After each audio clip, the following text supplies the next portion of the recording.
natin. Binabad ko yan siya sa citrus and sugar.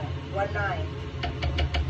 Alam niyo mga kakyot, bakit ko siya nilalagyan ng citrus? Ito, sabihin ko sa inyo. Dahil itong cherry ay may maliliit talaga yan ng mga uod. Parang ano lang yan, mag-uong. Pero, protein daw yan, sabi ng mga friends. Pero ako, tinatanggal ko yan. Kaya ko siya binababad dahil pag binababad mo siya, lumalabas siya eh. Lalabas siya kasi may citrus yan, di ba? Tapos may maliliit talaga yan siya na mga uod. Maliliit lang talaga. Yung uod ng mga prutas, lahat naman yata eh. Pati yung guava, alam ko noon, mayroon din lahat ng mga prutas. Pag talagang hinog na kasi, mayroon din isang maliliit na tinatawag na uod. Na maliit talaga. Halos hindi mo makikita.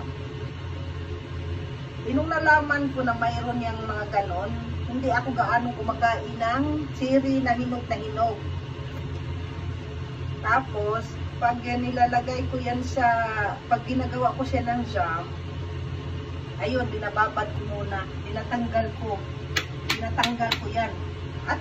Pero, hindi naman talaga yan lahat matatanggal, ha. So, naluluto yan.